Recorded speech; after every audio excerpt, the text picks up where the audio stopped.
The Sutra on the Buddha of Infinite Life Part 1. The 48 Vows of Amitabha Buddha. If I should attain Buddhahood, yet there would be hell beings, hungry ghosts, or animals in my land, may I not attain perfect enlightenment. 2. If I should attain Buddhahood, yet humans and heavenly beings in my land would again be in the 3 lower realms after the end of their lives, may I not attain perfect enlightenment. 3. If I should attain Buddhahood, yet humans and heavenly beings in my land would not all be the color of genuine gold, may I not attain perfect enlightenment. 4. If I should attain Buddhahood, yet humans and heavenly beings in my land would differ in appearance and vary in beauty, may I not attain perfect enlightenment. 5. If I should attain Buddhahood, yet humans and heavenly beings in my land would not all be aware of their past life and know events of at least the past hundreds of thousands of millions of nayutas of kalpas, may I not attain perfect enlightenment. 6. If I should attain Buddhahood, yet humans and heavenly beings in my land would not attain heavenly vision and see at least hundreds of thousands of millions of nayutas of Buddha's lands, may I not attain perfect enlightenment. 7. If I should attain Buddhahood, yet humans and heavenly beings in my land would not attain heavenly hearing and hear the teachings of at least hundreds of thousands of millions of nayutas of Buddhas, and they would not receive and uphold all of them, may I not attain perfect enlightenment. 8. If I should attain Buddhahood, yet humans and heavenly beings in my land would not attain the wisdom of mind reading and know the minds and thoughts of sentient beings, of at least hundreds of thousands of millions of nayutas of Buddha's lands, may I not attain perfect enlightenment. 9. If I should attain Buddhahood, yet humans and heavenly beings in my land would not attain supernatural abilities and travel beyond at least hundreds of thousands of millions of nayutas of Buddha's lands within one thought, may I not attain perfect enlightenment. 10. If I should attain Buddhahood, yet humans and heavenly beings in my land would give rise to perceptions, thoughts, or greed toward their bodies, may I not attain perfect enlightenment. 11. If I should attain Buddhahood, yet humans and heavenly beings in my land would not abide in meditative concentration toward enlightenment and definitely attain nirvana, may I not attain perfect enlightenment. 12. If I should attain Buddhahood, yet my light would have a limit and not illuminate at least hundreds of thousands of millions of nayutas of Buddha's lands, may I not attain perfect enlightenment. 13. If I should attain Buddhahood, yet my lifespan would have a limit and not be at least hundreds of thousands of millions of nayutas of kalpas, may I not attain perfect enlightenment. 14. If I should attain Buddhahood, yet the number of Shravakas in my land could be counted, even if their number is known only after all the sentient beings of the 3,000-fold world systems would become Pratyekabuddhas and count together for hundreds of thousands of kalpas, may I not attain perfect enlightenment. 15. If I should attain Buddhahood, the lifespan of humans and heavenly beings in my land would be infinite, except for those who shorten their lives at will because of their original vows. If this should not be the case, may I not attain perfect enlightenment. 16. If I should attain Buddhahood, yet humans and heavenly beings in my land would even hear the name of any unwholesomeness, may I not attain perfect enlightenment. 17. If I should attain Buddhahood, yet immeasurable Buddhas in the worlds of the 10 directions would not all praise and proclaim my name, may I not attain perfect enlightenment. 18. If I should attain Buddhahood, yet sentient beings of the 10 directions who aspire to be reborn in my land with wholehearted faith and joy, even having just 10 thoughts of mine aim, would not be reborn there, may I not attain perfect enlightenment. The only exceptions are those who have committed the 5 great violations and those who have slandered the right Dharma. 19. If I should attain Buddhahood, sentient beings of the 10 directions would generate the body-mind, cultivate various virtues, and wholeheartedly vow to be reborn in my land. If at the end of their lives, I would not appear before them, surrounded by a great assembly, may I not attain perfect enlightenment. 20. If I should attain Buddhahood, yet sentient beings that hear my name, concentrate their thoughts continuously on my land, cultivate all roots of virtue, and wholeheartedly dedicate the virtue toward their aspiration to be reborn in my land, would not fulfill their wishes, may I not attain perfect enlightenment. 21. If I should attain Buddhahood, yet humans and heavenly beings in my land would not all have fully accomplished the 32 marks of a great man, may I not attain perfect enlightenment. 22. If I should attain Buddhahood, all the multitudes of bodhisattvas in lands of other directions who come to be reborn in my land would ultimately reach the stage of being only one rebirth away from Buddhahood. The only exceptions are bodhisattvas who have made the original vows to freely transform themselves. For the sake of sentient beings, they don the armor of the great vows, accumulate roots of virtue, and bring liberation to all. They travel through all Buddha's lands, cultivate the bodhisattva practices, honor all Buddhas, Tathagatas, of the 10 directions with offerings, edify sentient beings as immeasurable as grains of sand in the Ganges river, and establish them in the unsurpassed true way. They go beyond the usual practices of the grounds of the bodhisattva path, and manifest and cultivate the virtues of Samantabhadra. If this should not be the case, may I not attain perfect enlightenment. 23. If I should attain Buddhahood and bodhisattvas in my land would honor all Buddhas with offerings through the spiritual power of the Buddha, yet they could not travel throughout innumerable millions of natives of Buddha's lands within the time of a meal, may I not attain perfect enlightenment. 24. If I should attain Buddhahood and bodhisattvas in my land would manifest their roots of virtue in front of all Buddhas and honor them with offerings of their choice, yet they could not fulfill their wishes, may I not attain perfect enlightenment. 25. If I should attain Buddhahood, yet bodhisattvas in my land could not teach the Dharma with all wisdom, may I not attain perfect enlightenment. 26. If I should attain Buddhahood, yet bodhisattvas in my land would not attain the diamond-like body of Narayana, may I not attain perfect enlightenment. 27. If I should attain Buddhahood, humans, heavenly beings, and all myriad things in my land would be adorned and pure, brilliant and beautiful, their shapes and colors would be extraordinary, and their utterly exquisite and wonderful qualities would be unfathomable and beyond description. If sentient beings, even those who have attained heavenly vision, could clearly distinguish the names and numbers of the wonders of beings and things there, may I not attain perfect enlightenment. 28. If I should attain Buddhahood, yet bodhisattvas in my land, even those with few measures of virtue, could not know and see the Bodhi tree with its immeasurable light and colors, 4,000,000 miles in height, may I not attain perfect enlightenment. 29. If I should attain Buddhahood, yet bodhisattvas in my land would not attain eloquence and wisdom after having received, read, recited, upheld, and expounded on the teachings of sutras, may I not attain perfect enlightenment. 30. If I should attain Buddhahood, yet the wisdom and eloquence of bodhisattvas in my land could have a limit, may I not attain perfect enlightenment. 31. If I should attain Buddhahood, my land would be pure, completely reflecting all the immeasurable, innumerable, inconceivable Buddha's worlds of the 10 directions, just like seeing the image of one's face in a clear mirror. If this should not be the case, may I not attain perfect enlightenment. 32. If I should attain Buddhahood, from the ground up into the sky, the palaces, towers, ponds, streams, flowers, trees, and all the myriad things in my land would all be made of an immeasurable number of various jewels and hundreds of thousands of kinds of incense. Their adornments would be marvelously exquisite, surpassing those of humans and heavenly beings. Their fragrances would permeate throughout the worlds of the 10 directions, and bodhisattvas who perceive them would all cultivate the Buddha way. If this should not be the case, may I not attain perfect enlightenment. 33. If I should attain Buddhahood, sentient beings in immeasurable, inconceivable Buddha's worlds of the 10 directions whose bodies are touched by my radiant light would become soft and pliant in their bodies and minds to a degree surpassing that of humans and heavenly beings. If this should not be the case, may I not attain perfect enlightenment. 34. If I should attain Buddhahood, yet sentient beings in immeasurable, inconceivable Buddha's worlds of the 10 directions who hear my name would not attain the bodhisattva's patience of the non-arising of phenomena and the profound darkness, may I not attain perfect enlightenment.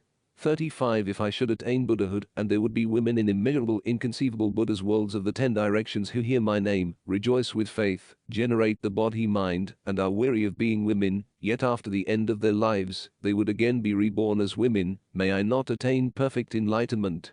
36. If I should attain Buddhahood, all the multitudes of bodhisattvas in immeasurable, inconceivable Buddha's worlds of the 10 directions who hear my name would, after the end of their lives, always live the pure life of celibacy until they attain Buddhahood. If this should not be the case, may I not attain perfect enlightenment. 37. If I should attain Buddhahood, all humans and heavenly beings in immeasurable, inconceivable Buddha's worlds of the 10 directions that hear my name, pay homage to me with a full prostration to the ground, and cultivate the bodhisattva practices, would be revered by all heavenly beings and humans in the world without exception. If this should not be the case, may I not attain perfect enlightenment. 38. If I should attain Buddhahood, humans and heavenly beings in my land would obtain any clothing they wish for as soon as they think it. They would naturally be clad in wonderful garments, which are in accordance with the Dharma and praised by Buddhas. If there should be any sewing, dyeing, or washing needed, may I not attain perfect enlightenment. 39. If I should attain Buddhahood, yet humans and heavenly beings in my land would not enjoy happiness like that of the bhiksu who has eradicated his outflows, may I not attain perfect enlightenment. 40. If I should attain Buddhahood, whenever bodhisattvas in my land wish to see the immeasurable number of pure, adorned Buddha's lands of the 10 directions, they would fulfill their wish right then, and see all of them reflected in jeweled trees, just like seeing the image of one's face in a clear mirror. If this should not be the case, may I not attain perfect enlightenment. 41. If I should attain Buddhahood, yet all the multitudes of bodhisattvas in lands of other directions who hear my name would suffer any lack or imperfection in their faculties at any time before attaining Buddhahood, may I not attain perfect enlightenment. 42. If I should attain Buddhahood, all the multitudes of bodhisattvas in lands of other directions who hear my name would fully attain the samadhi of pure liberation. They would abide in this samadhi, and as soon as they think of honoring immeasurable inconceivable Buddhas, world-honored ones, with offerings, they would accomplish this within a thought without losing their state of concentration. If this should not be the case, may I not attain perfect enlightenment. 43. If I should attain Buddhahood, all the multitudes of bodhisattvas in lands of other directions who hear my name would be reborn in noble families after the end of their lives. If this should not be the case, may I not attain perfect enlightenment. 44. If I should attain Buddhahood, all the multitudes of bodhisattvas in lands of other directions who hear my name would be joyful and enthusiastic, cultivate the bodhisattva practices, and be replete with roots of virtue. If this should not be the case, may I not attain perfect enlightenment.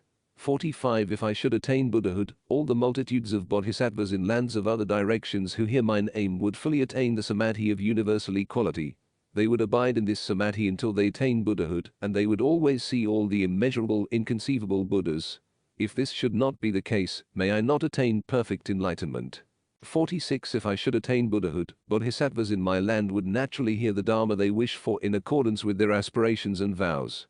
If this should not be the case, may I not attain perfect enlightenment. 47. If I should attain Buddhahood, yet all the multitudes of bodhisattvas in lands of other directions who hear my name would not instantly reach the stage of not regressing, may I not attain perfect enlightenment. 48. If I should attain Buddhahood, yet all the multitudes of bodhisattvas in lands of other directions who hear my name would not instantly reach the first, second, and third states of Dharma patience, and not instantly attain the stage of not regressing from the Dharma of all Buddhas, may I not attain perfect enlightenment. End of Part 1 of the Sutra on the Buddha of Infinite Life. The Sutra on the Buddha of Infinite Life delivered by Sakyamuni Buddha. Thus have I heard. At one time the Buddha was staying on Vulture Peak in Rahagra with a large company of 12,000 monks. They were all great sages who had already attained supernatural powers.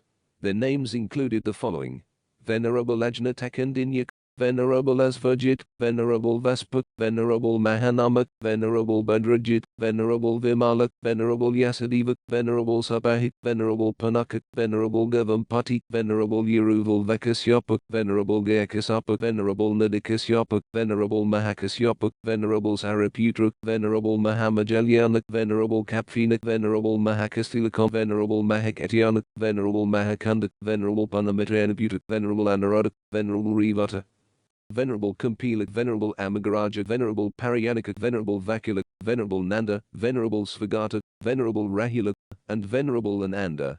All of these were elders. Mahayana bodhisattvas also accompanied the Buddha, including all those of this auspicious kalpa, such as Bodhisattva Samantibhadra, Bodhisattva Manjusri, and Bodhisattva Maitreya.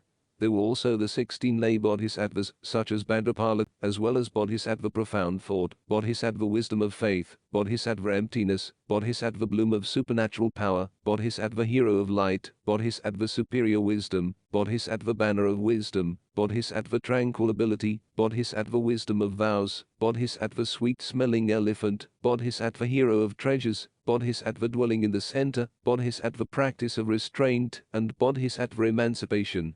Each of these bodhisattvas, following the virtues of Mahasattva Samantibhadra, is endowed with the immeasurable practices and vows of the bodhisattva path, and firmly dwells in all meritorious deeds. He freely travels in all the 10 directions and employs skillful means of liberation. He enters the treasury of the Dharma of the Buddhas and reaches the other shore. Throughout the innumerable worlds he attains enlightenment. First, dwelling in the Tusita heaven, he proclaims the true Dharma. Having left the heavenly palace, he descends into his mother's womb. Soon the 3 Pure Land Sutras a drop of water out of it with a 100th part of a split hair. How would you compare that drop of water with the rest of the ocean? Ananda replied, when the drop of water is compared with the great ocean, it is impossible even for one skilled in astronomy or mathematics to know the proportion, or for anyone to describe it by any rhetorical or metaphorical expression. The Buddha said to Ananda, even if people like Mahamajalyana were to count for millions of kotis of kalpas, the number of the Sravakas and Bodhisattvas at the first teaching assembly who could be counted would be like a drop of water, and the number of sages yet to be counted would be like the rest of the ocean. Again, 7 jeweled trees completely fill that land. There are some made of gold, some of silver, and others made of beryl, crystal, coral, ruby, or agate. There are also trees made of 2 to 7 kinds of jewels. There are gold trees with leaves, flowers, and fruits of silver, silver trees with leaves, flowers, and fruits of gold, beryl trees with leaves, flowers, and fruits of crystal, crystal trees with leaves, flowers, and fruits of beryl, coral trees with leaves, flowers, and fruits of ruby, ruby trees with leaves, flowers, and fruits of beryl, agate trees with leaves, flowers, and fruits made of various jewels. Again, there are jeweled trees with purple gold roots, white silver trunks, beryl branches, crystal twigs, coral leaves, ruby flowers, and agate fruits. There are jeweled trees with white silver roots, beryl trunks, crystal branches, coral twigs, ruby leaves, agate flowers, and purple gold fruits. There are jeweled trees with beryl roots, crystal trunks, coral branches, ruby twigs, agate leaves, purple gold flowers, and white silver fruits. There are jeweled trees with crystal roots, coral trunks, ruby branches, agate twigs, purple gold leaves, white silver flowers, and beryl fruits. There are jeweled trees with coral roots, ruby trunks, agate branches, purple gold twigs, white silver leaves, beryl flowers, and crystal fruits. There are jeweled trees with ruby roots, agate trunks, purple gold branches, white silver twigs, beryl leaves, crystal flowers, and coral fruits.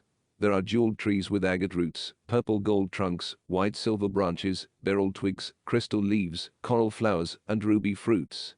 These jeweled trees are in parallel rows, their trunks are evenly spaced, their branches are in level layers, their leaves are symmetrical, their flowers harmonize, and their fruits are well arranged. The brilliant colors of these trees are so luxuriant that it is impossible to see them all.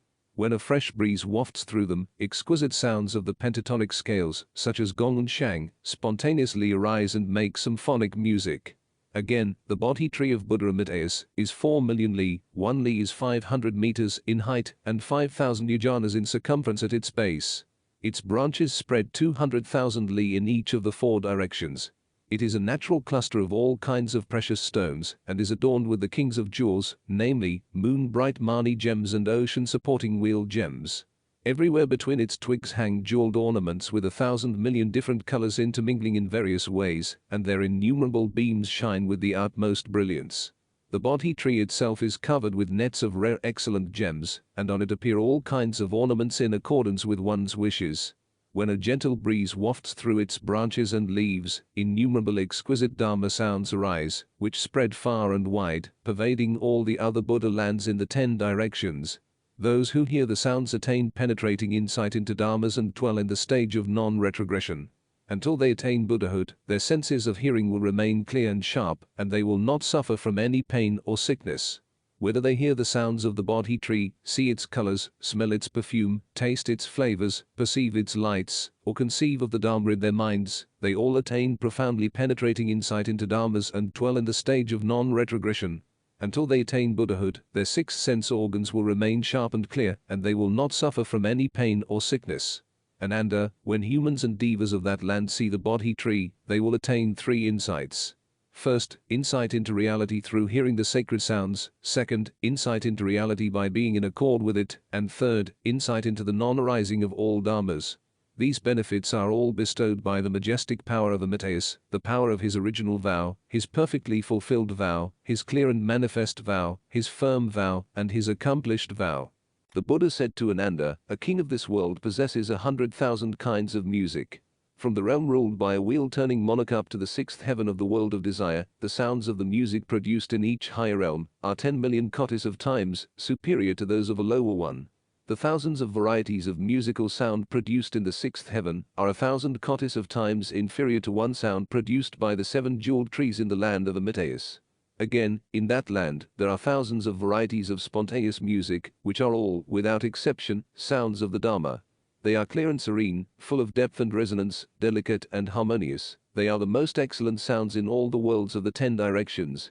Again, the halls, monasteries, palaces, and pavilions are spontaneous apparitions, all adorned with the 7 kinds of jewels, and hung with curtains of various other jewels, such as pearls and moon-bright Mani gems. Inside and out, to right and left, are bathing ponds. Some of them are 10 yojanas in length, breadth, and depth, some are 20 yojanas, others 30, and so on, until we come to those measuring 100,000 yojanas in length, breadth, and depth. They are full to the brim with the water that possesses the 8 excellent qualities, clear, fragrant, and tasting like nectar. There are golden ponds with beds of silver sand, silver ponds with beds of golden sand, crystal ponds with beds of beryl sand, beryl ponds with beds of crystal sand, coral ponds with beds of amber sand, amber ponds with beds of coral sand, agate ponds with beds of ruby sand, ruby ponds with beds of agate sand, white jade ponds with beds of purple gold sand, purple gold ponds with beds of white jade sand. Others are composed of 2 to 7 jewels. On the banks of these ponds are sandalwood trees, whose flowers and leaves hang down and diffuse perfumes everywhere. Heavenly lotuses, blue, pink, yellow, and white, bloom profusely in various tints and tones, completely covering the surface of the water. If bodhisattvas and sravakas in that land enter the jeweled ponds and wish the water to rise to their ankles, it rises to their ankles. If they wish it to rise to their knees, it rises to their knees. If they wish it to rise to their waists, it rises to their waists. If they wish it to rise to their necks, it rises to their necks. If they wish it to pour over their bodies, it spontaneously pours over their bodies. If they wish it to recede, it recedes. Its temperature is moderate, cool, or warm according to their wishes. The water comforts the body and refreshes the mind, washing away their mental defilements. Clear and pure, the water is so transparent that it seems formless. The jewel sand shines so brightly that even the depth of the water cannot prevent its brilliance from being seen. The rippling water forms meandering streams, which join and flow into each other. Their movement is peaceful and quiet, neither too fast nor too slow, and their ripples spontaneously produce innumerable wonderful sounds. One can hear whatever sound one wishes. For example, some hear the sound Buddha, some hear the sound Dharma, some Sangha, others hear tranquility, emptiness and no self, great compassion, paramita, 10 powers, fearlessness, special qualities, supernatural powers, non-activity, neither arising nor perishing, insight into the non-arising of all dharmas, and so on until the various sounds of the wonderful dharma, such as the sprinkling of nectar upon the head of a bodhisattva, are reached. As one hears those sounds, one attains immeasurable joy in accords with the principles of purity, absence of desires, extinction, and reality. One is in harmony with the 3 treasures, the Buddha's powers, fearlessness, and special qualities, and also with supernatural powers and other methods of practice for bodhisattvas and sravakas. Not even the names of the 3 realms of suffering are heard there, but only nirvanic sounds of bliss. For this reason, that land is called peace and bliss. Ananda, those born in that Buddha land, are endowed with such bodies of purity and provided with various exquisite sounds, supernatural powers, and virtues. The palaces in which they dwell, their clothing, food and drink, the wonderful flowers, and the various kinds of incense and adornments, are like those naturally provided in the 6th heaven of the world of desire. At mealtimes, plates made of the 7 kinds of jewel gold, silver, beryl, agate, ruby, coral and amber, and also of moon-bright pearl spontaneously appear, filled with food and drink of 100 tastes, according to one's wishes. Although the food is offered, no one actually eats it. Once it has been seen and smelled, one naturally feels that it has been eaten and so is satisfied. Thus, one feels relaxed in mind and body, free from attachment to the sense of taste.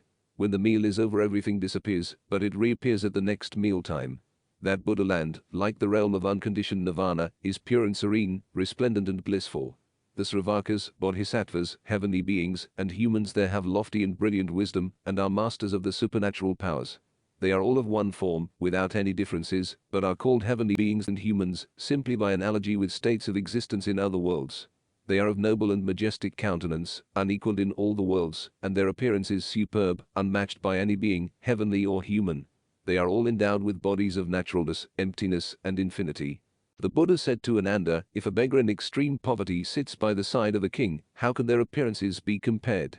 Ananda replied, if such a man sits by the side of a king, his emaciated, mean, and ragged appearance cannot be compared with the king's.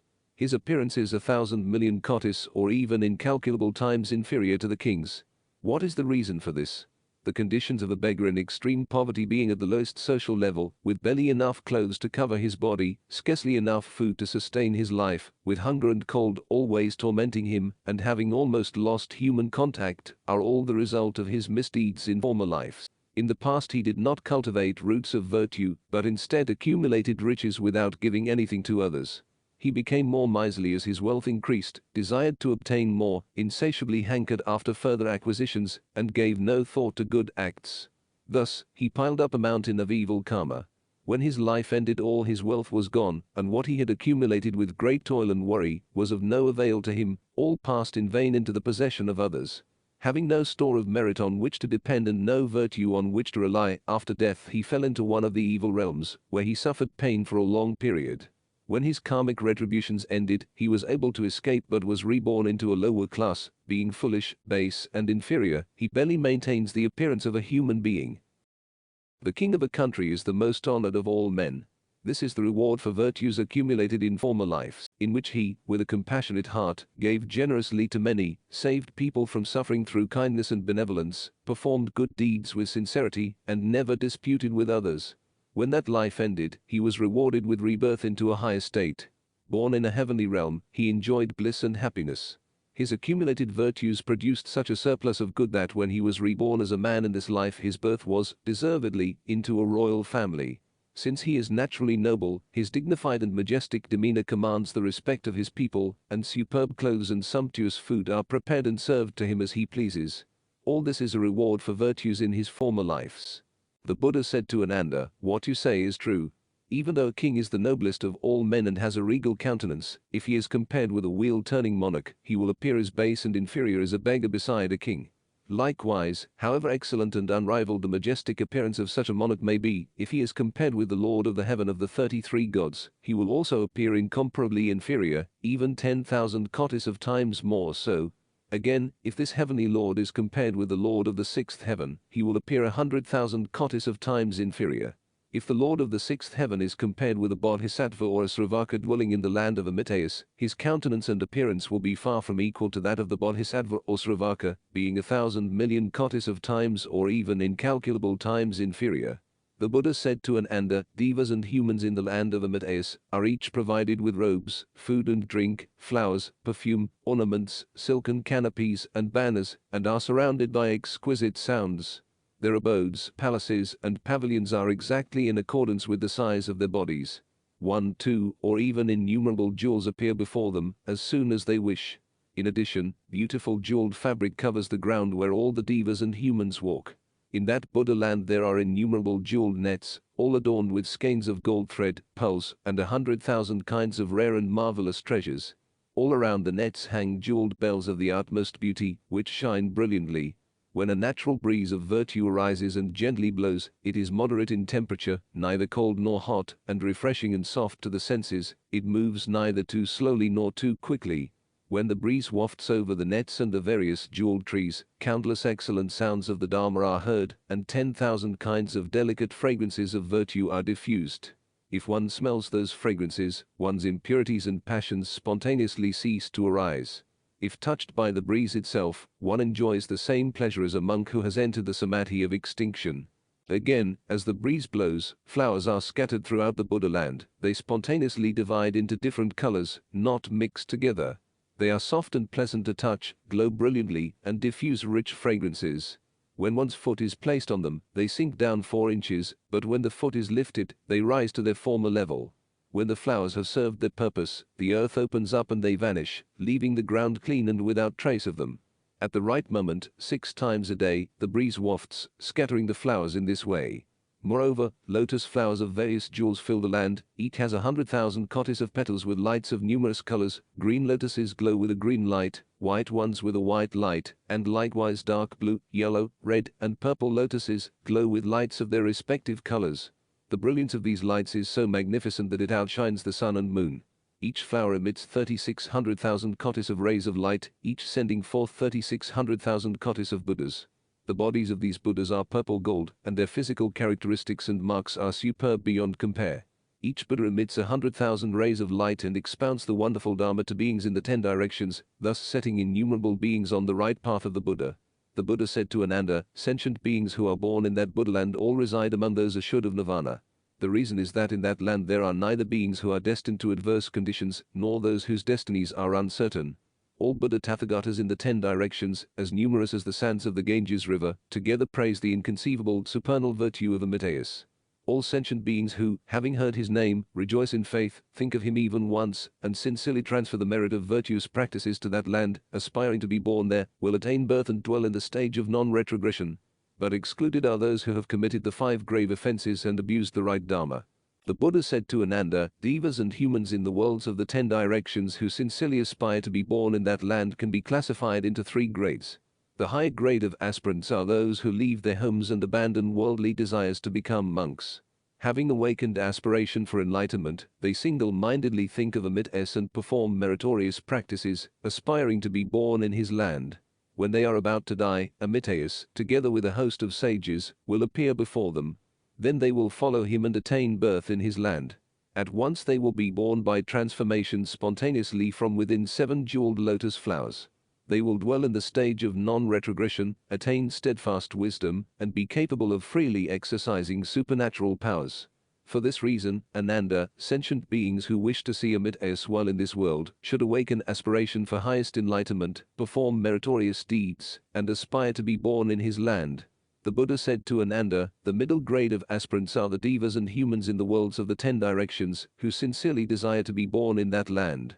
Although unable to become monks and cultivate much merit, they awaken aspiration for the highest enlightenment, single-mindedly think of Amitabha, perform some good deeds, observe the precepts of abstinence, the 3 Pure Land Sutras, build stupas, donate Buddhist statues, give alms to mendicants, hang banners, light candles, scatter flowers, burn incense, and so forth.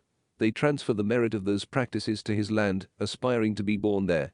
When they are about to die, Amitabha will manifest his transformed body, which is fully possessed of the same radiance and physical characteristics and marks as those of the real Buddha, and make it appear before them, together with a host of sages. Then they will follow this transformed Buddha and be born in the Pure Land, where they will dwell in the stage of non-retrogression. Their virtue and wisdom will be next to those of the higher grade of aspirants. The Buddha said to Ananda, the lower grade of aspirants are the devas and humans in the worlds of the 10 directions, who sincerely desire to be born in that land. Although unable to do many meritorious deeds, they awaken aspiration for highest enlightenment, and single-mindedly think of Amitabha even 10 times, desiring birth in his land. When they hear the profound Dharma, they joyfully accept it and do not entertain any doubt, and so, thinking of the Buddha even once, they sincerely aspire to be born in that land. When they are about to die, they will see the Buddha in a dream. Those aspirants, too, will be born in the Pure Land. Their merit and wisdom will be next to those of the middle grade of aspirants. The Buddha said to Ananda, the majestic virtue of Amitabha is boundless. All the innumerable, countless, and inconceivable Buddha Tathagatas in the worlds of the 10 directions praise him. Innumerable and countless bodhisattvas in the Buddha lands of the eastern direction, as numerous as the sands of the Ganges river, all without exception, visit Amitabha in order to worship and make offerings to him and to the assembly of bodhisattvas and sravakas. Having heard the teaching, they expounded to lead people into the path of the Buddha. As in the eastern direction, so it is in the southern, western, and northern, as well in the 4 intermediate directions and above and below. Then the world-honored one spoke the following verses.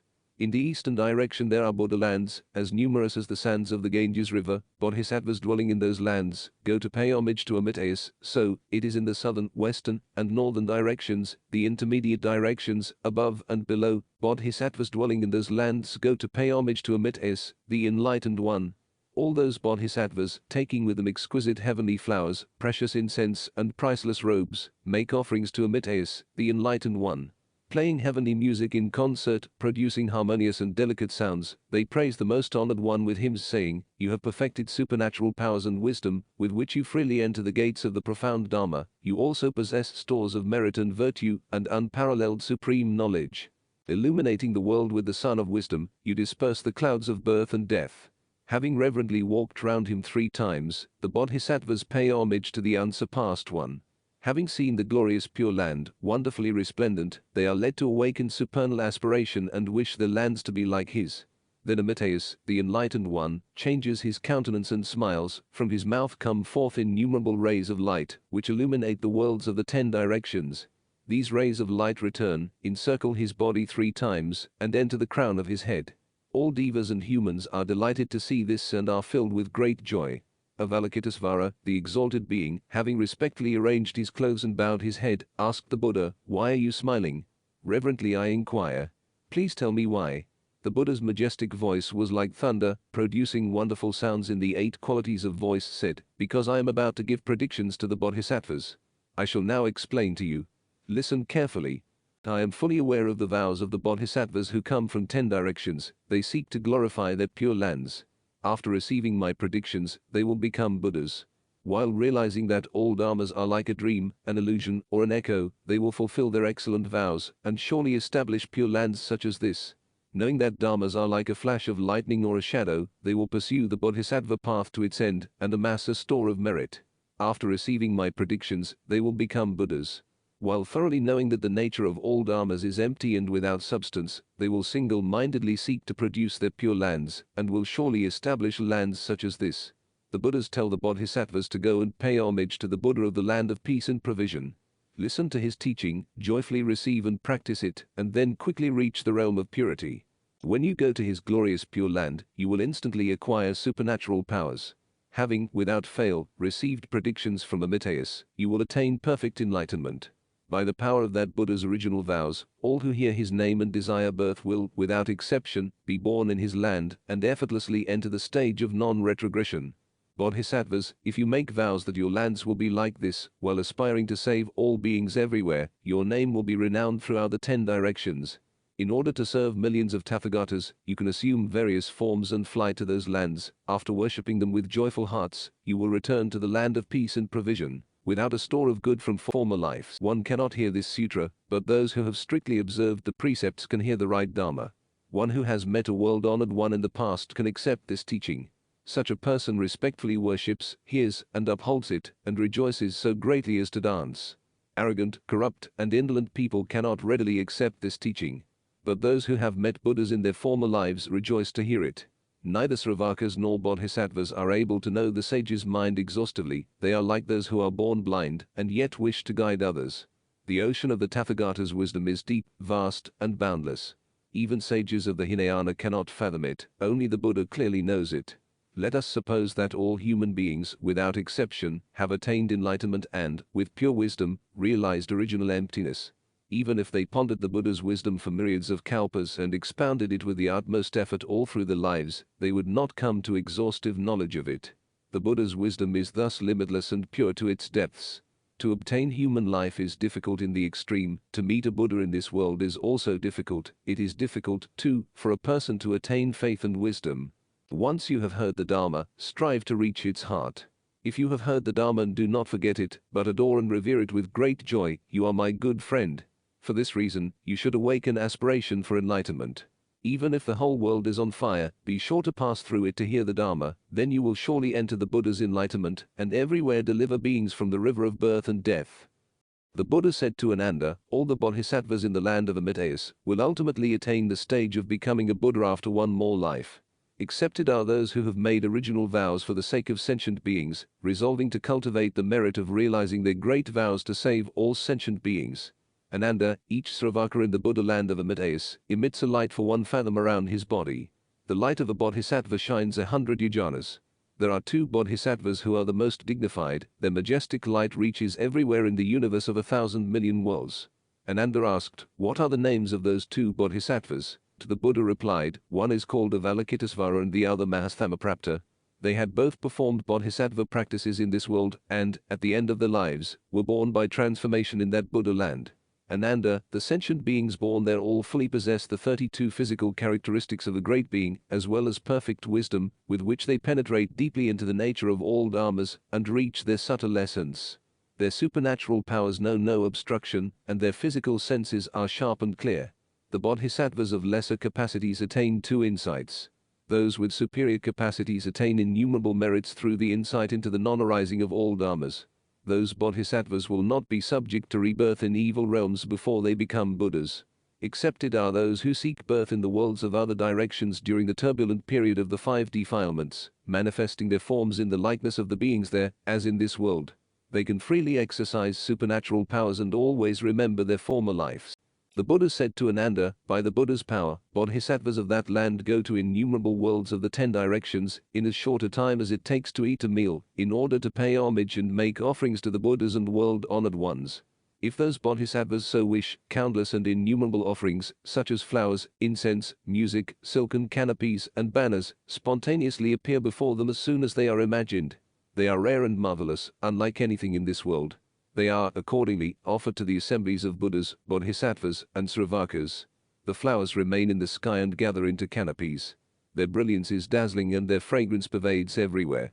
The flower canopies range in size from those of 400 li in circumference up to those large enough to cover the universe of 1,000 million worlds. As new flower canopies appear, old ones disappear. These bodhisattvas all rejoice together and, while poised in midair, play heavenly music and praise the virtues of the Buddhas with hymns accompanied by wonderful sounds. They listen to the Dharma and attain immeasurable joy. After thus worshipping the Buddhas, they quickly return home to the Pure Land before their meal. The Buddha said to Ananda, when Amitabha preaches the Dharma to Sravakas and Bodhisattvas, they all assemble in the seven-jeweled lecture hall. There he fully expounds the teachings of the way and proclaims the wonderful Dharma. The whole audience rejoices, comprehends, and attains enlightenment. At that time a breeze spontaneously arises in each of the four directions and wafts over the jeweled trees, producing sounds of the pentatonic, the three Pure Land Sutras scales, and causing innumerable exquisite flowers to fall like rain and scatter everywhere. Natural ways of glorification such as these are endlessly repeated. All the devas bring with them 100,000 flowers, pieces of aromatic wood, and thousands of musical instruments to use as offerings to the Buddha and the assembly of bodhisattvas and sravakas. They scatter flowers, diffuse perfumes everywhere, and play various kinds of music. They come and go in succession, giving way to each other. At such times their joy and happiness are beyond description. The Buddha said to Ananda, the bodhisattvas born in that Buddha land expound the right Dharma whenever appropriate, and, because they are in accord with the wisdom of enlightenment, their expositions are infallible and free of error. In regard to the myriads of things in that land, they have no thought of possession or attachment. Whether going or coming, proceeding or remaining, their hearts are unattached, their acts are in accordance with their will and are unrestricted, and they have no thought of discrimination.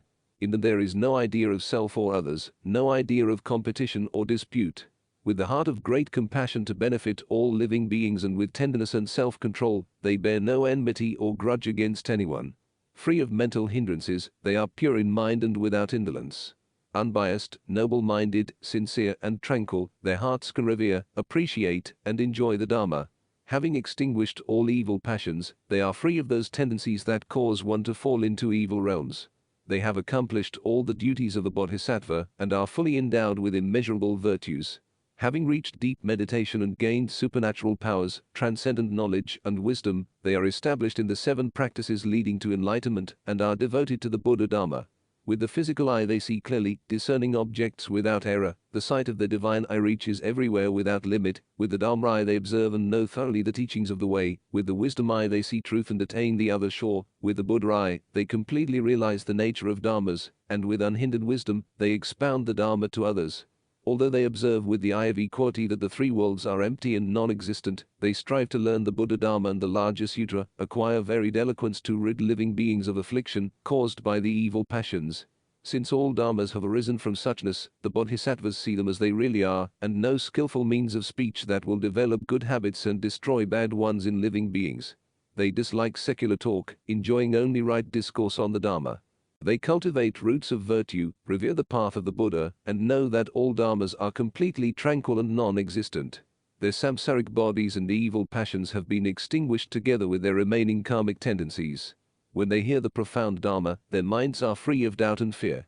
They are always able to cultivate great compassion, which is deep and subtle, embracing everything like the sky and bearing all like the earth. Having reached the end of the single path, they have gone to the other shore. Since they have cut the net of doubt, wisdom arises in their minds. Within the Buddha Dharma there is nothing that they do not comprehend. Their wisdom is like the ocean, and their samadhi is like the king of mountains. The light of their wisdom, being brilliant and pure, outshines the sun and moon. They are in complete possession of the pure undefiled Dharma. They are like the Himalayas, because the brilliance of their virtues is reflected evenly and clearly. They are like the great earth, because they have no discriminative thoughts, such as pure or impure, beautiful or ugly. They are like pure water, because they wash away afflictions and defilements. They are like the king of fire, because they burn the firewood of all evil passions. They are like a great wind, because they travel throughout the worlds without hindrance. They are like the sky, because they have no attachments. They are like lotuses, because nothing in the world can defile them. They are like a great vehicle, because they carry the multitude of beings out of birth and death. They are like a heavy cloud, because they cause the great thunder of the Dharma to roar and awaken the unenlightened. They are like a great rain, because they cause the nectar of the Dharma to fall like rain showers to nourish living beings. They are like the encircling adamantine mountains, because demons and non-practitioners cannot move them. They are like the king of the Brahma heaven, because they are foremost in the performance of various good deeds. They are like the Nigrudha tree because they afford shelter to all beings. They are like the Udambara flower because they rarely appear in the world and are difficult to encounter. They are like the gold-winged Garuda because they subdue non-practitioners. They are like a flock of playful birds because they do not store things. They are like the king of bulls because they are invincible. They are like the king of elephants because they conquer adversaries. They are like the king of lions because they fear nothing. They are like the vast sky because their great compassion reaches everywhere without discrimination. They have destroyed envy by not being envious of the superiority of others. With single-headedness they seek the Dharma tirelessly. Always desiring to expound the doctrine, they never grow weary. Striking Dharma drums and hoisting Dharma banners, they cause the sun of wisdom to shine forth and dissipate the darkness of ignorance. They perform the 6 acts of accord and respect, and always provide others with the gift of the Dharma. Strong-willed and diligent, their determination never falters.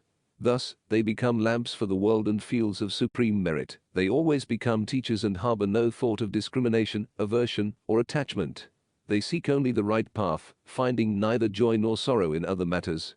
They extract thorns of passion and give peace of mind to multitudes of beings. Because of their merit and wisdom, there is no one who does not revere them. They have destroyed the hindrance of the 3 defilements and mastered the supernatural powers. They also possess the power of good karma from their former lives, the power of guiding others, of the will, of vows, of employing skillful means, of continuous practice, of doing good, of meditation, of wisdom, and of hearing the Dharma widely.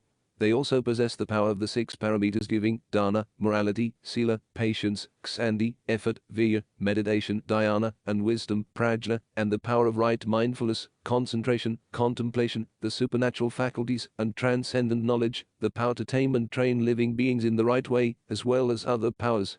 Fully possessed of all the physical characteristics and marks, virtues, and eloquence, they have no equals. They revere and worship innumerable Buddhas and are, in turn, always praised by them. They have completed the Bodhisattva's course of paramitas and practiced the samadhi of emptiness, non-form and non-desire, the samadhi of non-arising, non-perishing, and many other samadhis. They have gone far beyond the stages of Sravakas and Pratyeka Buddhas. And Bodhisattvas of that land have innumerable virtues such as these, of which I have given you only an outline. If I were to expound them in full detail, 1,000 million kalpas would not be long enough to do so. The Buddha said to Bodhisattva Maitreya and to devas and humans, the virtue and wisdom of Sravakas and Bodhisattvas in the land of Amitayus are indescribable. That land is sublime, blissful, serene, and pure. Why do you not diligently practice good, reflect on the naturalness of the way, and realize that it is above all discrimination and is boundlessly pervasive? You should each make a great effort to attain it. Strive to escape from samsara and be born in the land of peace and provision. Then, the causes of the 5 evil realms having been destroyed, they will naturally cease to be, and so you will progress unhindered in your pursuit of the way. The Pure Land is easy to reach, but very few actually go there. It rejects no one but naturally and unfailingly attracts beings. Why do you not abandon worldly matters and strive to enter the way? If you do, you will obtain an infinitely long life and one of limitless bliss. People of the world, being weak in virtue, engage in strife over matters that are not urgent. In the midst of abject wickedness and extreme afflictions, they painstakingly toil for their living. Whether noble or corrupt, rich or poor, young or old, male or female, all people worry about wealth and property. In this there is no difference between rich and poor, both have their anxieties. Groaning in dejection and sorrow, they pile up thoughts of anguish or, driven by inner urges, they run wildly in all directions and thus have no time for peace and rest. For example, if they own fields they are concerned about them. If they have houses, they worry about them. They are also anxious about their 6 domestic animals, such as cows and horses, about their male and female servants, money, wealth, clothes, food, and furnishings. With deepening troubles, they sigh repeatedly, and anxiety increasingly torments and terrifies them. Sudden misfortune may befall them. All their possessions may be destroyed by fire, swept away by floods, plundered by robbers, or seized by adversaries or creditors. Then gnawing grief afflicts them and incessantly troubles their hearts. Anger seizes their minds, keeps them in constant agitation, increasingly tightens its grip, hardens their hearts, and never leaves them. When their lives end in such agonizing conditions, they must leave everyone and everything behind. Even nobles and wealthy people have these worries. With much anxiety and fear, they endure such tribulations. Breaking out in cold sweats or fevers, they suffer unremitting pain. The poor and the underprivileged are constantly destitute. If, for example, they have no fields, they are unhappy and want them. If they have no houses, they are unhappy and want them. If they have none of the 6 domestic animals, such as cows and horses, or if they have no male or female servants, or lack money, wealth, clothes, food, or furnishings, they are unhappy and want those as well. If they possess some of these things, others may be lacking. If they have this, they do not have that, and so they wish to possess all. But even if by some chance they come to possess everything, it will soon be destroyed or lost. Then, dejected and sorrowful, they may strive to obtain such things again, but it may be impossible. Brooding over this is to no avail. Exhausted in mind and body, they become restless in all their activities, and anxieties follow on their heels. Such are the troubles they must endure. Breaking out in cold sweats or fevers, they suffer unremitting pain. Such conditions may result in the sudden end of their lives or an early death. Since they have not done any good in particular, nor followed the way, nor acted virtuously, when they die they will depart alone to an inferior world. Although they are destined to different states of existence, none of them understands the law of karma that sends them there. People of the world, parents and children, brothers and sisters, husbands and wives, and other family members and kinsmen, should respect and love each other, refraining from hatred and envy. They should share things with others, not be greedy and miserly, always speak friendly words with a pleasing smile, and not hurt each other. If one disagrees with others and grows angry, however small one's grudge and enmity may be in this life, these will increase in the life to come until they grow into a mass of hostility. For if people are engaged in tormenting and harming each other in this life, such conflict may not immediately end in mutual destruction.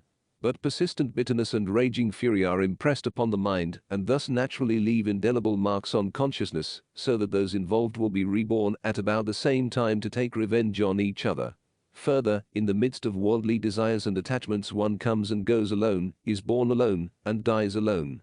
After death, one goes to a painful or pleasant state of existence. Each receives his karmic consequences, and no one else can take his place. In accordance with different acts of good and evil, people are destined to realms of bliss or suffering. Unalterably bound by their karma, they depart for those realms all alone. Having reached the other world, they cannot see each other. The law of good and evil naturally pursues them, and wherever they may be reborn, distance and darkness always separate them. Since their paths of karma are different, it is impossible to tell the time of their reunion, and it is difficult to meet again. Can they ever see each other once more? Why do they not abandon all worldly involvements and strive, while they are strong and healthy, to pursue good and diligently seek deliverance from samsara? If they do, they will be able to attain infinite life. Why do they not seek the way? What is there in this world that should be longed for? What pleasure is there that ought to be sought after? Thus, people of the world do not believe in pursuing good and receiving its reward, or in practicing the way and attaining enlightenment. Neither do they believe in transmigration and retribution for evil acts or reward for good ones, such as obtaining merit by helping others. Believing that these do not exist, they totally reject such a view. Further, by so doing, they cling to their own views more tenaciously. Later generations learn from previous ones to act likewise. Fathers, perpetuating their wrong views, pass them on to their children. Since parents and grandparents from the beginning did not do good deeds, were ignorant of the way, committed foolish acts, and were benighted, insensitive, and callous, their descendants are now unable to realize the truth of birth and death and the law of karma. There is no one to tell them about this. Nobody seeks to know the cause of fortune and misfortune, happiness and misery, although these states result from such acts. The reality of birth and death is such that the sorrow of parting is mutually felt by all generations. A father cries over the deaths of his children, children cry over the death of their father. Brothers, sisters, husbands, and wives mourn each other's deaths. According to the basic law of impermanence, whether death will occur in order of seniority or in the reverse order is unpredictable. All things must pass. Nothing stays forever. Few believe this, even if someone teaches and exhorts them. And so the stream of birth and death continues everlastingly. Because they are stupid and callous, such people do not accept the teachings of the Buddha, they lack forethought and only wish to satisfy their own desires. They are deluded by their passionate attachments, unaware of the way, misguided and trapped by anger and enmity, and intent on gaining wealth and gratifying their carnal desires like wolves. And so, unable to follow the way, they are again subject to suffering in evil realms in an endless cycle of birth and death. How miserable and pitiable this is! In the same family, when one of the parents, children, brothers, sisters, or the husband or wife dies, those surviving mourn over the loss, and their attachment to the deceased persists. Deep sorrow fills their hearts and, grief-stricken, they mournfully think of the departed. Days pass and years go by, but their distress goes on. Even if someone teaches them the way, their minds are not awakened. Brooding over fond memories of the dead, they cannot rid themselves of attachment. Being ignorant, inert, and illusion-bound, they are unable to think deeply, keep their self-composure, practice the way with diligence, or dissociate themselves from worldly matters. As they wander here and there, they come to their end and die before entering on the way. Then what can be done for them? Because they are spiritually defiled, deeply troubled and confused, people indulge their passions. Hence, many are ignorant of the way and few realize it. Everyone is restlessly busy, having nothing on which to rely. Whether moral or corrupt, of high or low rank, rich or poor, noble or base, all are preoccupied with their own work. They entertain venomous thoughts, creating a widespread and dismal atmosphere of malevolence. Subversive activities are planned, contrary to the universal law and the wishes of the people. Injustice and vice inevitably follow and are allowed to run their course unchecked until evil karma accumulates to the limit. Before they expect their lives to end, people meet sudden death and fall into evil realms, where they will suffer excruciating torments for many lives.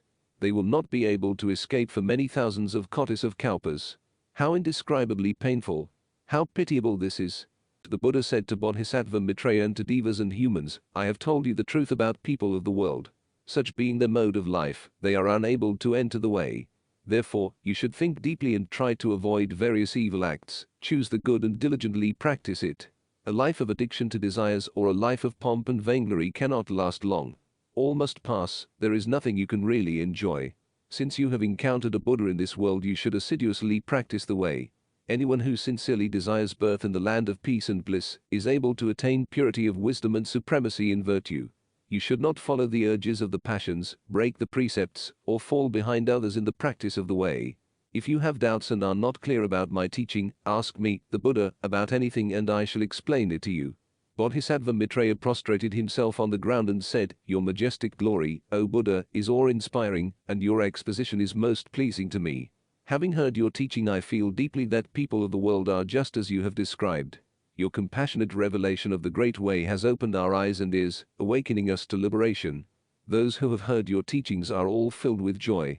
Devas, humans, and lesser beings, including even those that crawl, have all been blessed by your compassionate guidance, and have thereby attained deliverance from suffering and affliction. The Buddha's admonition is indeed profound and appropriate, and his wisdom clearly surveys things in the 8 directions, above and below, penetrating all in the past, present, and future. Our liberation in the present life is entirely due to the Buddha's perseverance and painstaking efforts in his former lives. When he was seeking the way, his benevolence covers the whole world, and the extent of his merit is majestic and glorious.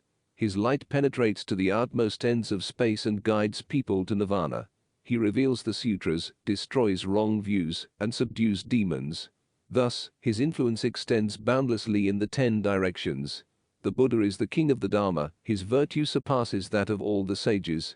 He is the teacher of all devas and humans, and enables them to enter the way according to their wishes. Having been able to meet you, O Buddha, and also to hear the name of Amitabha, we have all attained joy and illumination. The Buddha said to Maitreya, What you say is true. Those who adore and revere a Buddha attain great merit. Buddhas very rarely appear in the world. Having become a Buddha in this life, I have taught the Dharma, expounded teachings of the way, cleared people's doubts, eradicated the causes of lust and desire, and blocked the source of all evils. Visiting various places in the 3 worlds, I encounter no obstructions. The wisdom disclosed in the scriptures provides for all ways of life. It keeps essential principles together and clearly reveals the truth. I have explained the reality of the 5 realms, thereby freeing those who have not yet attained deliverance and distinguishing between the paths of samsara and nirvana. Maitreya, you should know that you have, for innumerable kalpas, been perfecting the bodhisattva practices to save sentient beings. Incalculable indeed is the number of beings who under your guidance have attained the way and reached nirvana.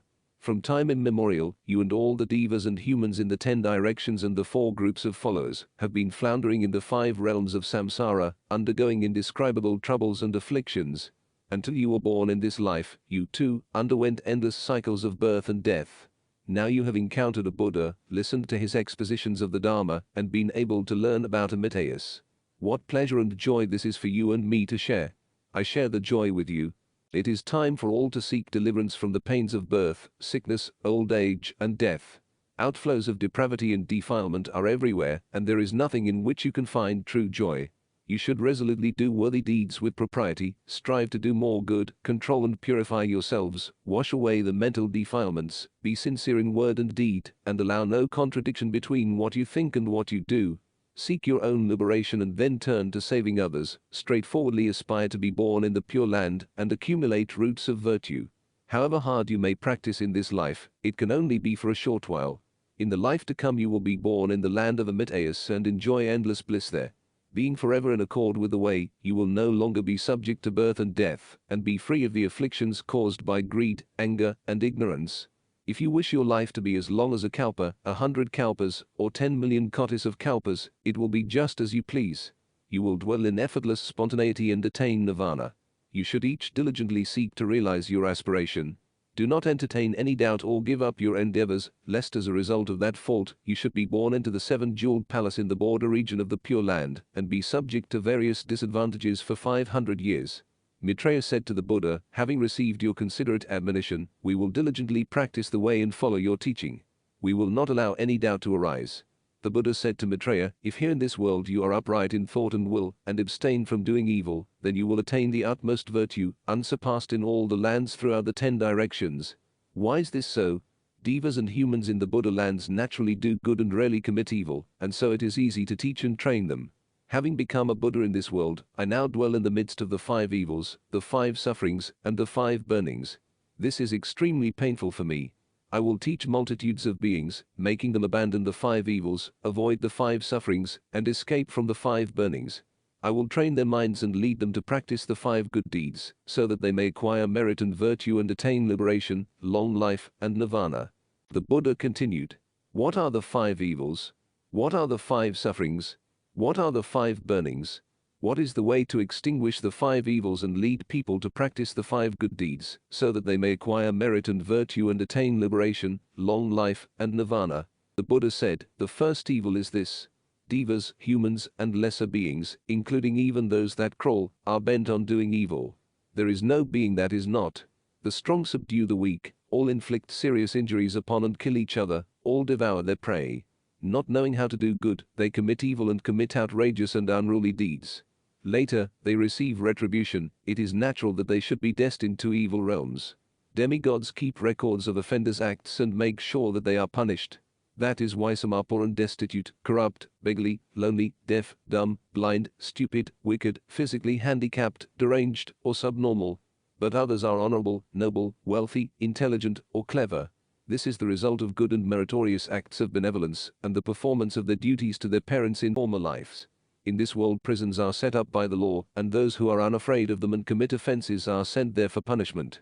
However desperately they may wish to escape, it is impossible to do so. Such is retribution in this world, but in lives to come, punishment is longer and more severe for such offenders. The suffering of transmigration through dark and dismal realms is comparable to the severest and most painful punishment ever enforced by law. Thus, through the natural working of karma, they undergo immeasurable sufferings in the 3 evil realms. In successive transmigrations they are reborn into different states and forms. Their lifespans are sometimes long and sometimes short. Their transient selves, vital energy and consciousness transmigrate through the natural working of karma. Although each individual is reborn alone, those bound by common karma come to be born together and take revenge upon each other. So, this condition persists endlessly, and until the effect of their evil karma is exhausted, there is no possibility of avoiding their enemies. Floundering in samsara, they have no chance of escape or of attaining liberation. The pain that they must undergo is indescribable. Since this law naturally obtains everywhere between heaven and earth, even if good or evil acts do not immediately bring about reward or retribution, they will certainly result in them sooner or later. This I call the first great evil, the first suffering, and the first burning. Those afflictions are such that they are comparable to a huge fire burning people alive. If, in the midst of this, one controls one's thoughts with single-mindedness, does worthy deeds with proper demeanor, commits no evil, and performs only good, then with the merit and virtue acquired one reaches liberation, and is able to escape from this world, be reborn in heavenly realms, and finally reach nirvana. This is the first great good. The Buddha continued, the second evil is that people of this world, parents, children, brothers and sisters, family members, husbands and wives, all lack moral principles, break laws, conduct themselves arrogantly, commit licentious and unruly acts, pursue their own pleasures, enjoy themselves as they will, and deceive each other. What they think contradicts what they say, they speak without sincerity, flatter others with deceitful intention, fawn upon others with artful words, envy the reputation of sages, abuse the virtuous, and entrap people by dishonest means. Masters are unwise in appointing retainers, who, exploiting the situation, seek every opportunity for trickery and deceit. Rulers, being unrighteous, are deceived by ministers and foolishly remove loyal and faithful subjects. This is contrary to the will of heaven. Ministers betray their rulers, children deceive their parents, brothers, sisters, husbands, wives, kinsmen, and friends deceive each other. They harbor greed, anger, and ignorance and, desiring many possessions, seek their own advantage. All people are the same at heart, whether they are people of high and honorable positions, or of lower and despised classes. They bring their homes and themselves to ruin and recklessly destroy their kindred. Although there are family members, friends, villagers, townspeople, ignorant and vulgar groups working together, all seek to gain their own profit, thereby incurring the anger and enmity of others. When people grow rich, they become miserly and uncharitable. Greedily attached to their wealth, they toil with mind and body to retain it. When their end comes, they find nothing on which to rely. Ultimately, they are born and depart alone, with nobody to accompany them. Bliss or misery resulting from good or evil acts follow them in their future lives. Thus, they are reborn in pleasant or painful states. Even if they later feel regret, what good will that do? People of the world, being dark-hearted and lacking insight, hate and abuse good people and show them no respect. They are attached to wrongdoing and willfully commit unlawful acts. They always covet the wealth of others and harbor intentions of stealing. After spending and squandering what they have robbed from others, they seek to regain it. Because of their own hidden motives and dishonesty, they slyly study the reactions shown on the faces of others. Since they are unable to think far ahead, when things go wrong, they become despondent with chagrin. In this world there are prisons established by law where offenders are sent to receive punishment according to their offenses. In their previous lives they neither believed in the way nor cultivated roots of virtue. In this life, too, if they commit evil, demigods know and keep records of their acts, so when they die, they fall into evil realms. Thus, because of the natural working of karma, there are the three evil realms and innumerable sufferings, through which evildoers must pass, life after life, for many kalpas, with no end in sight. It is indeed difficult for them to attain release. The pain they must undergo is indescribable. This is called the second great evil, the second suffering, and the second burning. The afflictions are such that they are comparable to a huge fire burning people alive. If, in the midst of this, one controls one's thoughts with single-mindedness, does worthy deeds with proper demeanor, commits no evil, and performs only good, then with the merit and virtue acquired one reaches liberation, and is able to escape from this world, be reborn in heavenly realms, and finally reach nirvana. This is the second great good. The Buddha continued, the third evil is this. People of the world live together, inhabiting this realm between heaven and earth, with a limited lifespan. On the one hand, among the higher levels there are wise, rich, honorable, noble, and wealthy people. On the other hand, among the lower levels there are people who are poor, debased, crude, and foolish. Besides, there are evildoers who always harbor vicious thoughts and think only of self-gratification. They are full of worries and sunk in lust and attachment. They are restless in their daily lives, greedy and miserly, and desirous of what they have no right to possess. They gloat over fair-skinned women, behave licentiously and commit obscene acts with them, hate their own wives, and secretly frequent brothels. Consequently, after squandering all their resources they begin to break the law. They form bands, start riots, engage in fighting, unlawfully attack and kill people, and plunder property. Some have evil designs on the possessions of others. Without working at their own occupations, they acquire things through theft. Driven by desire, they commit further offenses. Feverishly agitated, they intimidate and rob people to support their own wives and children with the goods thus acquired. Obeying only the dictates of their passions, they become addicted to wanton pleasures. They also disregard seniority and kinship, causing sorrow and anguish to other family members and relatives. Furthermore, they take no account of the laws of the state. But such evils are known to others and also to demons. The sun and moon recognize them, and demigods keep records of their doings. Thus, because of the natural workings of karma, there are three evil realms and innumerable sufferings, through which evildoers must pass, life after life, for many kalpas, with no end in sight. It is indeed difficult for them to gain release. The pain they must undergo is indescribable. This is called the third great evil, the third suffering, and the third burning. The afflictions are such that they are comparable to a huge fire burning people alive. If, in the midst of this, one controls one's thoughts with single-mindedness, does worthy deeds with proper demeanor, commits no evil, and performs only good, then with the merit and virtue acquired one reaches liberation, and is able to escape from this world, be reborn in heavenly realms, and finally reach nirvana. This is the third great good. The Buddha continued, the fourth evil is this. People of the world do not think of doing good.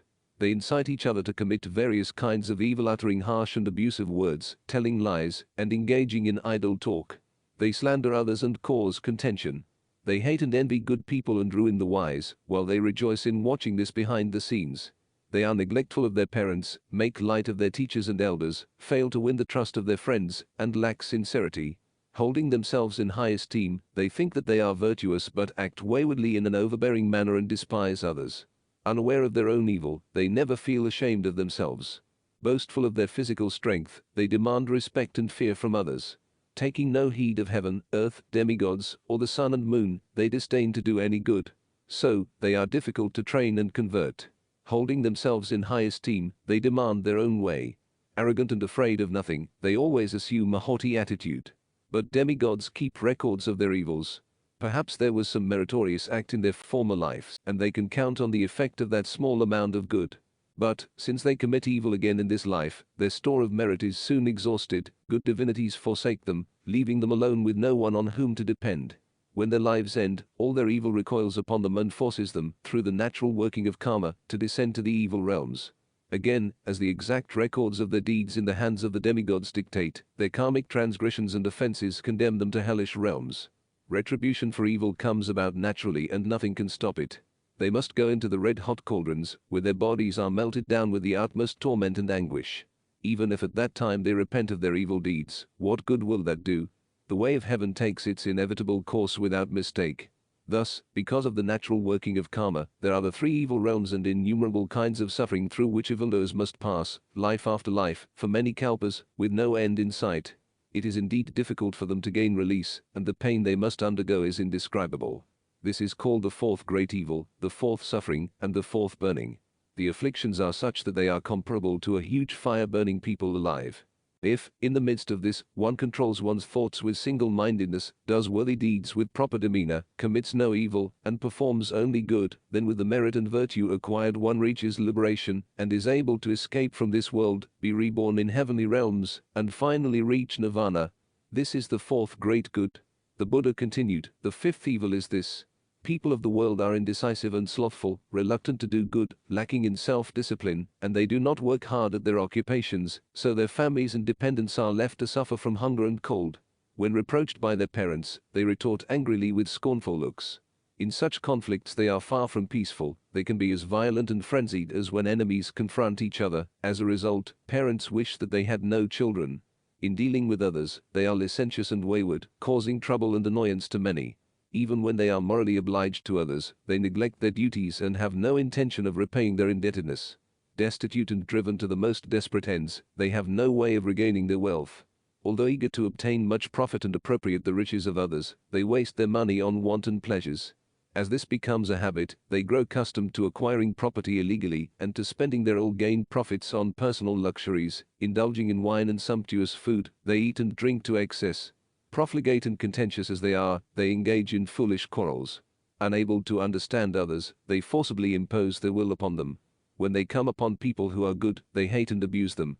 Lacking morality and decorum, they do not reflect on their conduct, and so are presumptuous and insistent, refusing to take the advice and admonitions of others. They are unconcerned if their kinsmen, from the closest to the sixth blood relative, have no means of livelihood. They disregard their parents' benevolence, and do not fulfill obligations to their teachers and friends. They think only of doing evil, their mouths continuously speak malice, and with their bodies, they are forever committing evil. In their whole lives they do not do even one good deed. Furthermore, they do not believe in the ancient sages, nor the Buddhist teachings, nor the path of practice leading to liberation.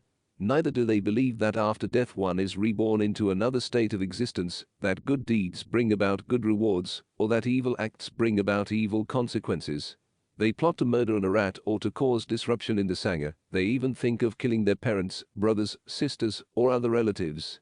For this reason, even their kinsmen, from the closest to the sixth blood relative, hate them so much as to wish them dead. Such people of the world are all of the same mind. They are foolish and ignorant, lacking the wisdom to know whence they have come into life or whither they are going after death. Neither humane toward others nor obedient to their elders, they rebel against the whole world. Nevertheless, they expect good fortune and seek long lives, only to meet death in the end. Even if someone compassionately admonishes them, trying to lead them to thoughts of good, and teaches them that there are naturally good and evil realms of samsara, they will not believe him. However hard one may try to persuade them, it is useless. Their minds are closed, and they refuse to listen to others or understand their teachings. When their lives are about to end, fear and revulsion arise in turn. Not having previously done any good, they are filled with remorse when they come to their end. But what good will that do then? Between heaven and earth, the 5 realms are clearly distinguishable. They are vast and deep, extending boundlessly. In return for good or evil deeds, happiness or misery ensues. The result of one's karma must be borne by oneself alone, and no one else can take one's place. This is natural law. Misfortune follows evil deeds as their retribution, which is impossible to avoid. Good people do good deeds, and so enjoy pleasure after pleasure, and proceed from light to greater light. Evildoers commit crimes, and so suffer pain after pain, and wander from darkness to deeper darkness. No one, except the Buddha, knows this completely. Even though someone admonishes and teaches them, very few believe, and so, the cycles of birth and death never cease, and the evil paths continue endlessly. The karmic consequences for such worldly people cannot be described in detail. Thus, because of the natural working of karma, there are innumerable kinds of suffering in the 3 evil realms, through which wicked beings must pass, life after life, for many kalpas, with no end in sight. It is indeed difficult for them to gain release, and the pain they must undergo is indescribable. This is called the 5th great evil, the 5th suffering, and the 5th burning. The afflictions are such that they are comparable to a huge fire burning people alive. If, in the midst of this, one controls one's thoughts with single-mindedness, does worthy deeds with proper demeanor, mindfully recollects, harmonizes words and deeds, acts with sincerity, utters true words, speaks from the heart, commits no evil, and performs only good, then with the merit and virtue acquired one reaches liberation, and is able to escape from this world, be reborn in heavenly realms, and finally reach nirvana. This is the 5th great good. The Buddha said to Maitreya, I shall explain further. Such are the afflictions of the 5 evils in this world. The 5 sufferings and the 5 burnings continue to arise from them. People commit nothing but evil and fail to cultivate roots of virtue, and so it is natural that they all go to evil realms. Even in this life they suffer from incurable illnesses. Longing for death, they cannot die, craving for life, they cannot live. Thus, they are an example to others of what the retribution for evil acts is like. After death, driven by their karma, they fall into the 3 evil realms, where they suffer countless tortures and are themselves consigned to the flames. After a long time, they are reborn again in this world, only to foment hatred against each other. At first hatred is slight, but finally develops into a major evil. All this is because of their greedy attachment to wealth and sensuous pleasures, and of their refusal to share with others. Further, wayward thoughts arise from the desires born of stupidity. Their bondage to evil passions will never be severed. In the pursuit of selfish gain, there is no chance for them to reflect on their evils and turn to good. When wealthy and prosperous, they are happy and do not learn to be modest and virtuous. Consequently, their pomp and power are short-lived. When these are exhausted, they must undergo further afflictions. Their sufferings are bound to increase in time to come. The law of karma operates like a net stretched everywhere. In its meshes, it inevitably catches all offenders. The net woven of large and small ropes covers the whole world from top to bottom, and those caught in it feel utterly helpless and tremble in fear. This net has been in existence from of old. How painful and heart-rending. The Buddha said to Maitreya, people of this world are as I have described. All the Buddhas pity them and with divine powers destroy their evils and lead them all to good. If you give up wrong views, hold fast to the scriptures and the precepts, and practice the way without committing any fault, then you will finally be able to attain the path to liberation and nirvana. The Buddha continued, you and other devas, and people of the present and future generations, having received the Buddha's teachings, should reflect upon them, and, while following them, should remain upright in thought and do virtuous deeds. Rulers should abide by morality, reign with beneficence, and decree that everyone should maintain proper conduct, revere the sages, respect people of virtue, be benevolent and kind to others, and take care not to disregard the Buddha's teachings and admonitions. All should seek liberation, cut the roots of samsara and its various evils, and so aspire to escape from the paths of immeasurable sorrow, fear, and pain in the 3 evil realms. In this world, you should extensively plant roots of virtue, be benevolent, give generously, abstain from breaking the precepts, be patient and diligent, teach people with sincerity and wisdom, do virtuous deeds, and practice good. If you strictly observe the precepts of abstinence with upright thought and mindfulness even for a day and a night, the merit acquired will surpass that of practicing good in the land of Amitabha for 100 years. The reason is that in that Buddha land of effortless spontaneity, all the inhabitants do good without committing even a hair's breadth of evil. If in this world you do good for 10 days and nights, the merit acquired will surpass that of practicing good in the Buddha lands of other directions for 1,000 years. The reason is that in the Buddha lands of other directions many practice good and very few commit evil. These are lands where everything is naturally provided as a result of one's merit and virtue, and so no evil is done. But in this world much evil is committed and few are provided for naturally. People must work hard to get what they want. Since they intend to deceive each other, their minds are troubled, their bodies are exhausted, and they drink bitterness and eat hardship. In this way, they are too much preoccupied with their toil to have time for rest. Out of pity for you and other devas and humans, I have taken great pains in exhorting you to do good deeds. I have given you instructions appropriate to your capacities. You have, without fail, accepted my teachings and practiced them, and so have all entered on the way as you wished. The Buddha continued, my concern for you, devas and humans, is greater than the care of parents for their children. I have become a Buddha in this world, destroyed the 5 evils, removed the 5 sufferings, and extinguished the 5 burnings. I have countered evil with good, eradicated the suffering of birth and death, and enabled people to acquire the 5 virtues and attain the peace of unconditioned nirvana. But after I have departed from this world, my teaching will gradually decline, and people will fall prey to flattery and deceit, and commit various evils again, resulting in the recurrence of the 5 sufferings and the 5 burnings. As time goes on, their sufferings will intensify. As it is impossible to describe this in detail, I have given you only a brief outline. Wherever the Buddha comes to stay, there is no state, town, or village that is not blessed by his virtues. The whole country reposes in peace and harmony. The sun and moon shine with pure brilliance, wind arises and rain falls at the right time. There is no calamity or epidemic, and so the country becomes wealthy and its people enjoy peace. Soldiers and weapons become useless, and people esteem virtue, practice benevolence, and diligently cultivate courteous modesty. The Buddha said to Maitreya, you should each ponder on this well, teach and admonish each other, and be on guard against disobeying the Buddha's instruction. Bodhisattva Maitreya, with his palms together, said, O Buddha, how appropriate your admonition is.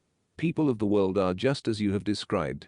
O Tathagata, you take pity on and care for us without discrimination, and seek to deliver us all from suffering. Having accepted the Buddha's repeated exhortations, I will be careful not to disobey them.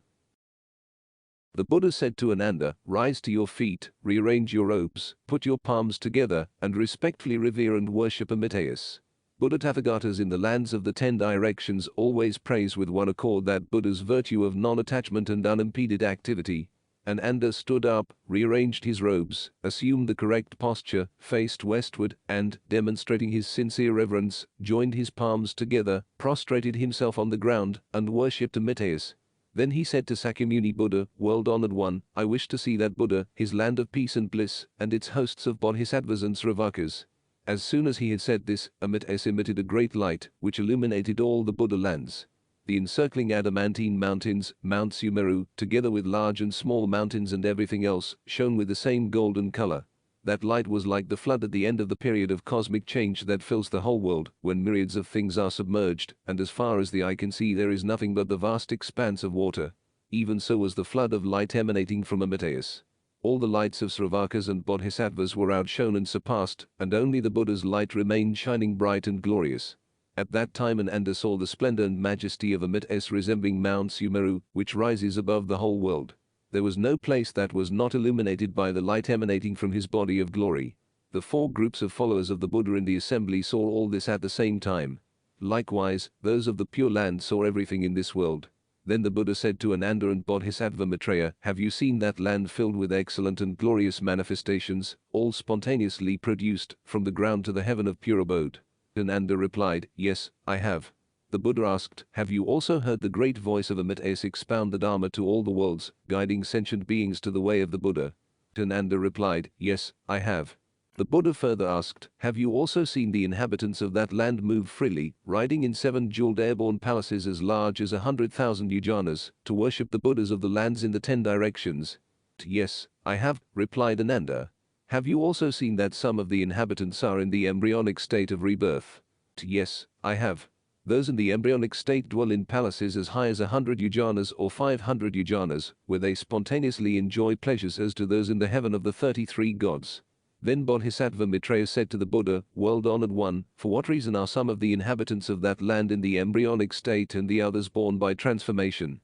The Buddha replied, "Maitreya, if there are sentient beings who do various meritorious deeds, aspiring for birth in that land while still entertaining doubt, such beings are unable to comprehend the Buddha wisdom, inconceivable wisdom, ineffable wisdom, boundless Mahayana wisdom, and incomparable, unequaled, and unsurpassed supreme wisdom. Although they doubt these wisdoms, they still believe in retribution for evil and reward for virtue, and so cultivate a store of merit, aspiring for birth in that land. Such beings are born in a palace, where they dwell for 500 years without being able to behold the Buddha, hear his exposition of the Dharma, or see the hosts of bodhisattvas and sravakas. For this reason, that type of birth in the Pure Land is called the embryonic state. If there are sentient beings who with resolute faith accept these kinds of wisdom, from the Buddha's wisdom to the supreme wisdom, do meritorious deeds, and sincerely transfer the merit acquired to that land, those beings will be spontaneously born by transformation, seated with legs crossed, in the 7 jeweled lotus flowers, and instantly attain the same glorious forms, wisdom, and virtue as those of the bodhisattvas there.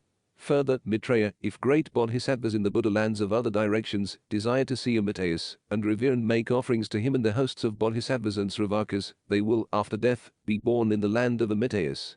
Spontaneously transformed, they will be born from within the 7 jeweled lotus flowers. Maitreya, you should know that those born by transformation are possessed of supreme wisdom, while those in the embryonic state lack that wisdom, and must pass 500 years without being able to behold the Buddha, hear his teaching of the Dharma, see the hosts of bodhisattvas and sravakas, make offerings to the Buddha, learn the rules of conduct for bodhisattvas, or perform meritorious practices. You should know that this is because those beings harbored doubt and lacked wisdom in their previous lives. The Buddha said to Maitreya, "Let us suppose that a wheel-turning monarch has a special chamber that is adorned with the 7 kinds of jewels, and provided with curtained couches and silken banners hanging from the ceiling. If princes have committed an offense against the king, they are taken to that chamber and fettered with gold chains. There they are served with food and drink, and provided with clothes, couches and cushions, flowers and incense, and they can enjoy music. Being treated just like the wheel-turning monarch himself, they have no wants. Do you think that those princes would enjoy living there?" "No, they would not," replied Maitreya.